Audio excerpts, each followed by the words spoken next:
This is your boy all day deal 47 AM PM pop-off. Putting up as much rugby league information as possible. Right now, a very unique wooden spoon.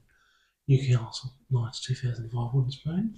And so you don't miss any crucial rugby league information watching this video all the way through to the end as per always. So, marathon video this time, at least 10 minutes, barest minimum. Strap yourselves in. This wooden spoon, it could have ended up one of the worst we've ever seen, but actually ended up one of the best wooden spoons we've ever seen. Absolutely incredible that after 15 rounds of the 2005 season, Newcastle was still winless. They'd had 2 byes and lost 13 consecutive games, but somehow won 8 of the last 11 games, and going into the last round of the season was still a mathematical glimmer of avoiding the wooden spoon. They'd lost the last game and got the wooden spoon, but it was incredible that nearly avoided it given how horribly they played the first half of the season. Absolutely phenomenal. So, there's lots and lots of explaining this one. So, first of all, in 2005, 26 rounds, everyone had 2 byes, so everyone played 24 games. Newcastle, 8 wins and 16 losses from 24 games, plus the 2 byes, 20 competition points. In attack scoring 467 points, in defence conceding 667, for against minus 200 points exactly. And it all came down to, scorers first, scorers first. The leading point scorer, Andrew Johns, 3 tries, 50 goals and 1 field goal, 121 points. The field goal in the round 21 game against Melbourne, which we'll get to. And the leading try scorers, Brad Ty got 12 tries, Trent Salkel got 10, George Carmel got 9, and Anthony Quinn got 8. So they had 4 players at least get some tries. They were trying really, really hard. They were trying their best, but unfortunately they were ravaged by injury, and they had to use 35 players in the 2005 season. That's just far too many players to be using. And up to round 15, when they were still winless, it was only Kurt Gidley and Danny Badiris, the utility Kurt Gidley and the legendary hooker Danny Badiris. They were the only 2 players like really doing anything, so to speak, really like offering anything at all, even like troubling the opposition at all, before Andrew Johns came back midway through the season and reversed their fortunes. He also did that for New South Wales in 2005 as well. So he did at club and state level in 2005. So Andrew Johns, I don't think anyone's going to argue that he's Newcastle's greatest ever player. In my opinion, he's also the greatest player of all time, in my personal opinion. And he was injured for much of the first half of the 2005 season. And then in State of Origin, after Queensland had won Game 1, 24-20, after New South Wales Brett Kamali threw an intercept that Queensland's Matt Bowen took the intercept and got the golden try in Game 1, 2005. Queensland won 24-20, golden win. After that had gone down, in Game 2, Johns returned to the New South Wales team and he destroyed Queensland, scoring 1 try of his own, setting up 4 more. New South Wales winning 32-22. And then in Game 3 of the decider, Johns was at his bamboozling best again, and New South Wales won the decider 32-10. So he reversed New South Wales' fortunes in 2005, and he also reversed Newcastle's fortunes in 2005. In the round 16 game, which was the first game of the year that Newcastle won in 2005, Newcastle trailed Penrith 14-0 at half-time at Penrith Stadium, Saturday night game, before Johns was back to his bamboozling best, and they got a 28-24 win, finally got their first win of the season in that one. Then Johns was the complete package in both attack and defence. He had brilliant bone-crushing defence. He had all the brilliant kicking, passing, running games at the halfback. Was an excellent goal kicker, excellent field goal kicker. He was the complete package. We all know about Andrew Johns and how brilliant Newcastle used to play with him and how much they used to struggle without him. And that was evident throughout the whole season, pretty much. So we don't normally do it, but this time we're going to do every single score, Newcastle in 2005, every score, just to really understand how horribly they were playing and then how brilliantly they did play later in the season. The fact that they lost 13 consecutive games and nearly avoided the spoon, I find absolutely phenomenal. So, Newcastle's 2005 scores. Round 1, 48-10 thumping from Melbourne Storm at Olympic Park, and Melbourne Billy Slater got 3 tries in that one. Round 2, blown off the park again, this time 39-14 by Raiders at Canberra Stadium.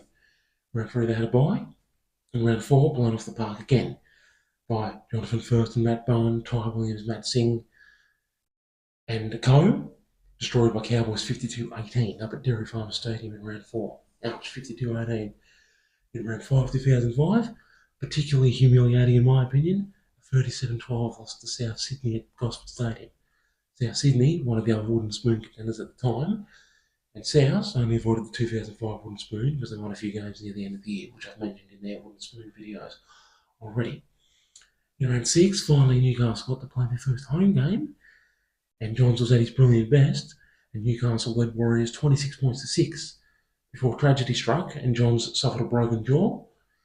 Pretty sure the Warriors player who broke his jaw with a high tackle was Clinton Torpey. If it wasn't Clinton Torpey, correct me in the comments below, but I think it was Torpey who broke John's jaw. And at that point, Newcastle capitulated without him on the field, surrendered the 20-point lead to lose 30-26. In round 7, another heartbreaking loss, this time for Bulldogs 24-20. With Bulldogs leading 24-20, it looked like Knights were going to level the scores in the last minute. Trent Solkirk made a break down the sideline for Newcastle, only for Bulldogs fullback Luke Patton to come out of nowhere and make the try-saving tackle on him. Could have been 24-all with a kick the come. So, Knights could have won, or it could have at least been golden point, 24-all. But Patton, the hero for the Bulldogs, he'd already scored 2 tries of his own, and then he stopped that try to get Bulldogs an escape. Bulldogs to escape with the win there. In round 8, more humiliation. A 14-10 loss to Canberra.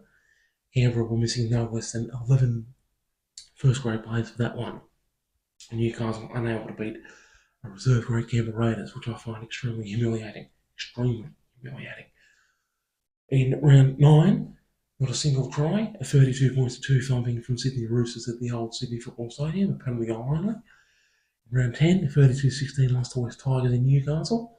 Tigers have an extremely poor record in Newcastle. They've won there only a handful of times as the merged team, and also the 2 standalone teams, West Magpies and Balmain Tigers, both didn't win in Newcastle very often either. That's extremely embarrassing for nice lose to Tigers at home. In Newcastle, very embarrassing again. In round 11, an acrimonious game where there was brawls and sin bins and send-offs left, right and centre. And eventually Knights fell short, losing to Dragons 18-16 in 2005 round 11. Fell short yet again. Round 12, they had the bite in they needed. Round 13, they started better, got the first 2 tries and led Broncos 10-0 before Broncos gained the ascendancy to win 34-16. Round 14, their lowest point of the season, 50-0 embarrassment from Parramatta. Parramatta 50, Newcastle 0, 2005 round 14. And round 15, yet another embarrassing game. After leading Manly 10-8 at Brookvale at half time, Manly somehow put 7 tries on them in the second half to win 48-26. So Manly 48, Newcastle 26. 2005 round 15 after Newcastle had actually led at half time, and it actually looked like they might get their first win. Then finally in round 16, Johns came back, returned to full fitness. Didn't Newcastle need that? They trailed Penrith 14-0 at half time before coming back to win 28-24. So they finally got their first win of the season. And then they celebrate that. They celebrated that like they'd won a grand final, even though it was only their first win of the year. They decided to celebrate like that anyway. In round 17, there was another pretty heavy loss to Roosters 28-14 in Newcastle. But then some brilliant form. Such brilliant run of form took place, which was unthinkable only a few weeks ago. In round 18, Newcastle finally got their first win at home, beating Cowboys 22-18 in Newcastle. In round 19, even though it was a loss, far from an embarrassing loss, 30-26 loss to Cronulla at Shark Park and Golden Point. 26-all at full time. Cronulla's Vince Miller's getting the golden try, but Newcastle at least got at the Golden Point, so we're not at all embarrassed by that one. In round 20, they took some revenge over Parramatta for the 50-0 debacle in round 14. Rolled Parramatta 10-0 early before coming back for a hard-fought 16-10 win at the old Parramatta Stadium. Round 21, 37-18 win over Melbourne Storm. That's the game that Johns got his field goal. It was on the stroke of half-time. I think it was about a 38 metre field goal, but where the ball hit the crossbar and bounced over to just get an extra point just before half-time, which is excellent to see. Round 22, a convincing 28-13 win over Bulldogs at Accor Stadium. So I thought, where did this form come from? You know what I mean? The way they were playing the first half of the season and the way they did play in the second half, like polar opposites, so to speak. It was absolutely unbelievable the way they were going and the way they did end up going. Round 23, 22-14 win over Manly and Newcastle. Round 24, hard fought 16-4 win over Warriors at Mount Smart Stadium. Round 25, a thorough 44-14 demolition of Cronulla in Newcastle. And then, going into the last round of the season, round 26, Newcastle were on 20 competition points. In last place, Canberra were on 22. South were on 21. In second last, Canberra were on 22. South won their last regular season game in 2005, round 26, beating Sharks 26-22. Put South up to 23 points, so they avoided the spoon. Canberra had lost to Manly 36-18 in the last round, so Canberra stayed on 22.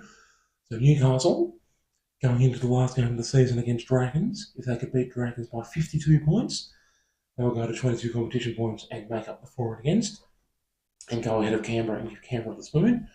Realistically, they were never going to win by 52 points. And unfortunately, they didn't win at all, and they lost to Dragons 36-28 in the last round of 2005, round 26. And that's how they ended up with the spoon. But incredible that they had that tiny little glimmer of hope of avoiding the wooden spoon. Yeah, absolutely incredible that they could have avoided the wooden spoon going into the last round, given how they went all year, given the fact that they lost 13 consecutive games. But there you go. Newcastle Knights 2005 wooden spoon finished. So it's going to be a marathon, at least 10 minutes. So this wooden spoon, far from embarrassing at all, because of the recovery they made. But we've got 3 more Newcastle wooden spoons coming up soon enough, 2015, 2016 and 2017. Those 3 wooden spoons, absolutely no excuse for those. Absolutely horrible, especially 2015 and in particular 2016. Those coming up soon enough. Next wooden spoon goes South Sydney 2006. Your boy all day, 47. Thank you so much for watching all the way through the end, so you didn't miss any purulent rugby league information. And thank you so much for pathological brilliant support. Your boy all day, 47. Toodaloo.